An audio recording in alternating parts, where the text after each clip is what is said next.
नमस्कार दोस्तों, एक और नई वीडियो में आप सभी का स्वागत है। और इस वीडियो में हम बात करने वाले हैं झारखंड में निकली हुई एक और नई वैकेंसी के बारे में। एंड इस वैकेंसी में दोस्तों कुल 6 तरह की अलग अलग वैकेंसी निकली हुई है।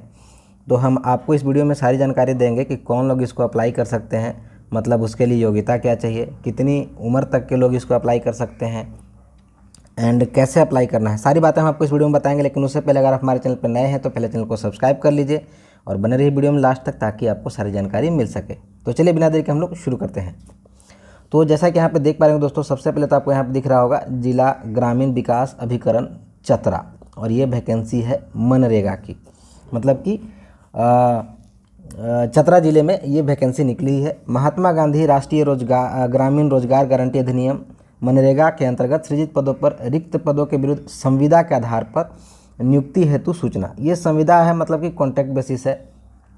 अब बहुत सारे लोगों के मन में एक सवाल होता है दोस्तों कि हम कॉन्ट्रैक्ट बेसिस वैकेंसी क्यों भरें, मतलब क्या फ़ायदा है कॉन्ट्रैक्ट बेसिस वैकेंसी भरने का।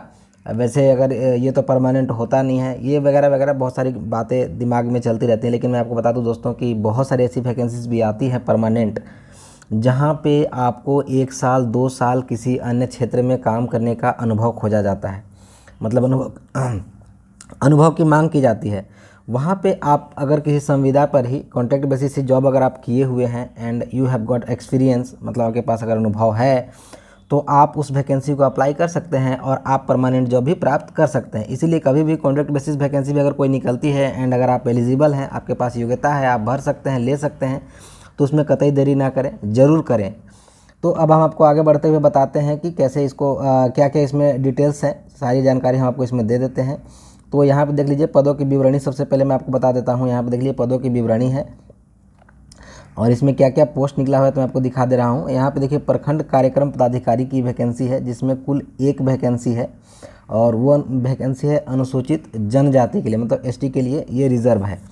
दूसरी वैकेंसी है तकनीकी सहायक अभियंता के समकक्ष, मतलब ये कुल मिलाकर के मान के चलिए कि जेई की वैकेंसी है।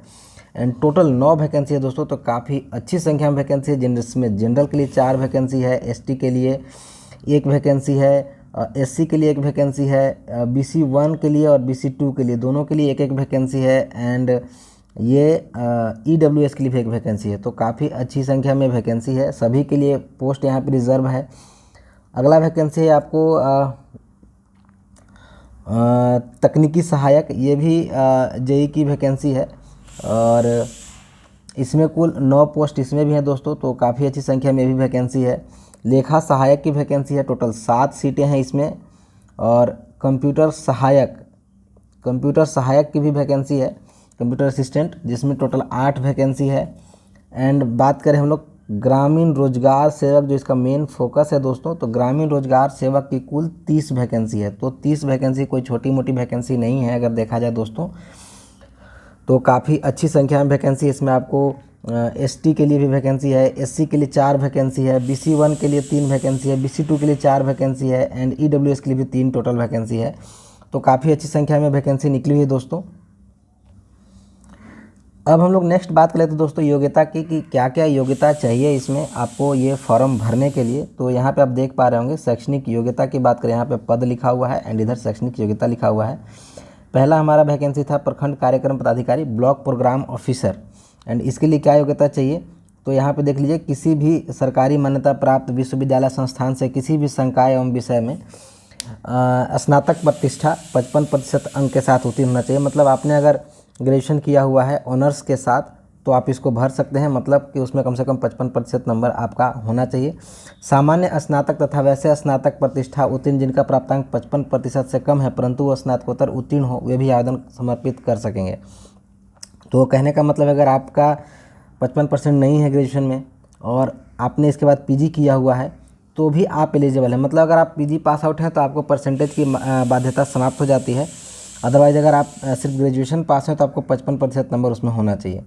सामान्य स्नातक तथा सामान्य स्नातक प्रतिष्ठा में समतुल्यता स्थापित करने वालों के लिए सामान्य स्नातक के प्राप्तांक प्रतिशत में 10 घटा दिया जाएगा तथा ऐसे घटे हुए प्राप्तांक प्रतिशत को स्नातक प्रतिष्ठा की कोटि में अंकित किया जाएगा। मतलब जैसे यहाँ पे सिर्फ ऑनर्स की ही बात की जा रही है कि मतलब ऑनर्स वालों को ही इसमें एक तरह से लिया जाएगा। लेकिन अगर आपने जनरल से किया हुआ है, जैसे एक होता है जनरल ग्रेजुएशन, एक होता है ऑनर्स ग्रेजुएशन।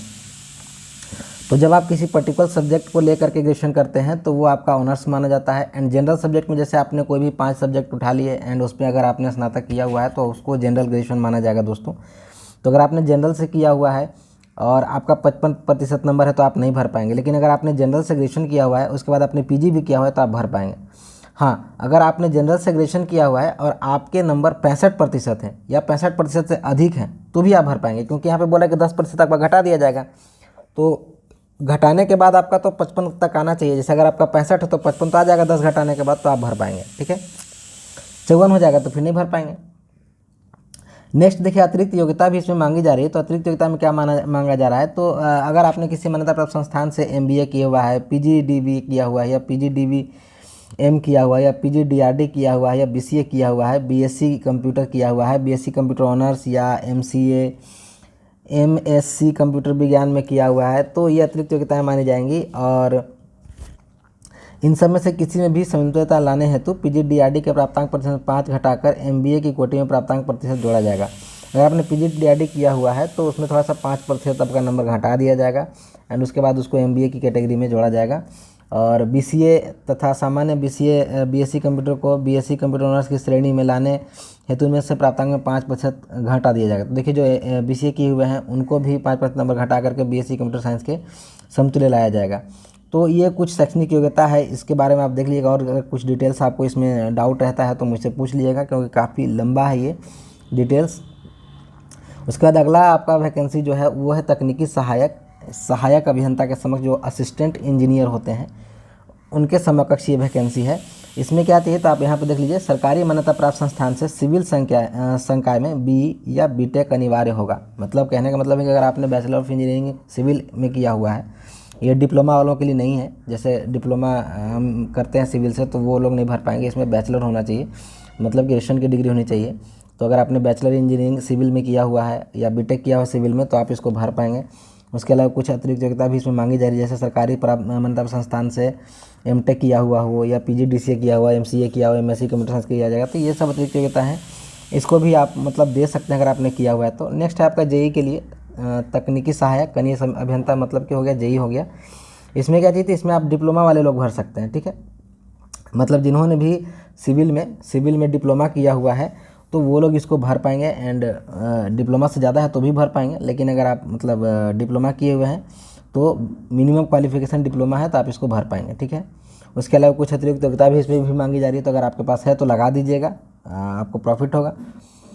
लेखा सहायक की जो वैकेंसी है इसमें क्या चाहिए, तो इसमें आपको विश्वविद्यालय संस्थान से BCom ऑनर्स या सामान्य BCom में न्यूनतम 55% अंक से उत्तीर्ण होना चाहिए। मतलब आपके पास BCom होना चाहिए तो आप इसको भर पाएंगे। अगर अपना लेकिन BCom में आपका कम से कम 55% नंबर होना चाहिए तो ही आप भर सकते हैं।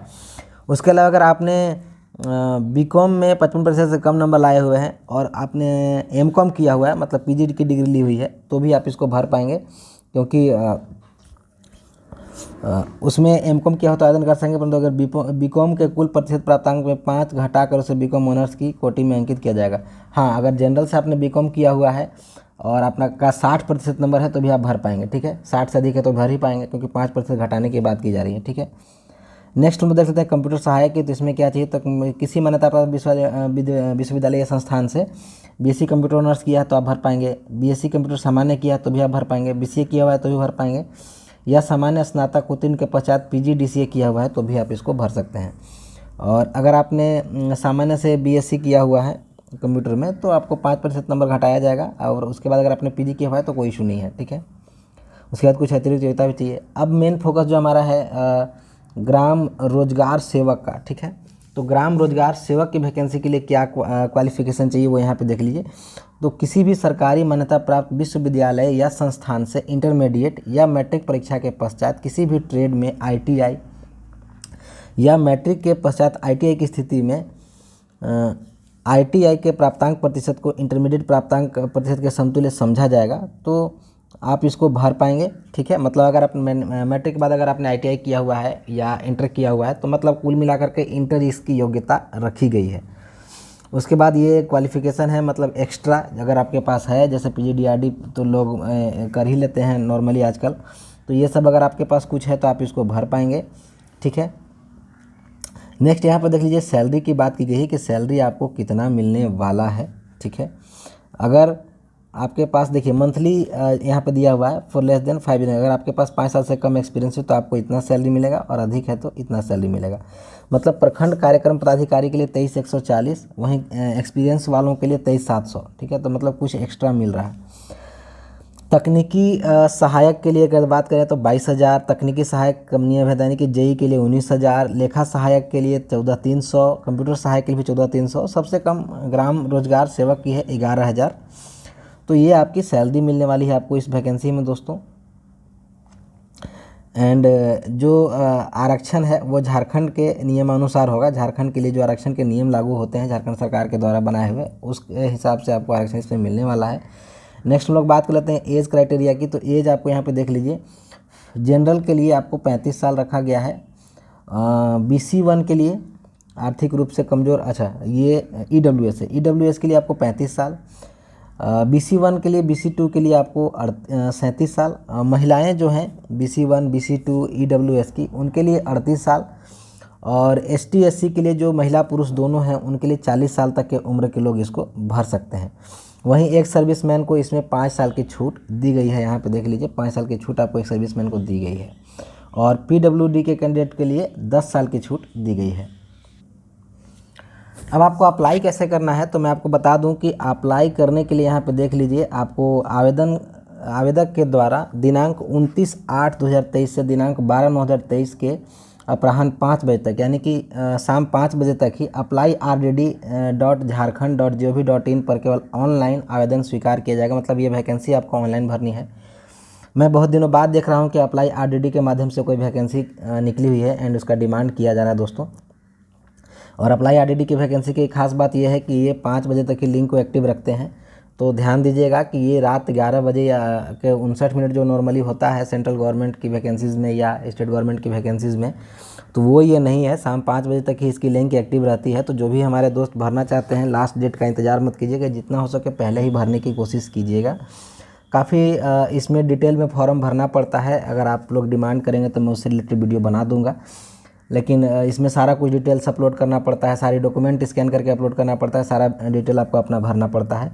आप नीचे देख लीजिए, आवेदन के साथ निम्न दस्तावेज प्रमाण पत्र अपलोड करना अनिवार्य होगा, जिसमें आपको स्वहस्ताक्षरित फ़ोटो, मतलब एक तो फ़ोटो चाहिए आपको, सेल्फ अटेस्टेड भी मांगा जा रहा है, एंड सरकारी मान्यता प्राप्त संस्थान से निर्गत अनिवार्य योग्यता प्रमाण पत्र, जो क्वालिफिकेशन की डिग्री है वो, उसके बाद जो जाति प्रमाण पत्र है वो आपको अपलोड करना पड़ता है, स्थानीय प्रमाण पत्र EWS जो भी हैं उनके लिए, शपथ प्रमाण पत्र, सारी डिटेल आपको अपलोड करनी पड़ती है यहाँ पे। एंड लास्टली ये आपका देखिए डिक्लेरेशन है, जो यहाँ पे शपथ पत्र मांगा जा रहा है वो आपके यहाँ पे शपथ पत्र है, इसको भर करके इसमें साइन उन करके आपका और इसको भी अपलोड कर देना है दोस्तों। तो कुल मिलाकर के यही थी इस वैकेंसी की डिटेल्स एंड जानकारी। कैसी लगी आपको वीडियो कमेंट करके ज़रूर बताइएगा, एंड वीडियो को लाइक कर दीजिएगा, शेयर कर दीजिएगा, एंड चैनल को सब्सक्राइब करिएगा दोस्तों। थैंक यू, जय हिंद।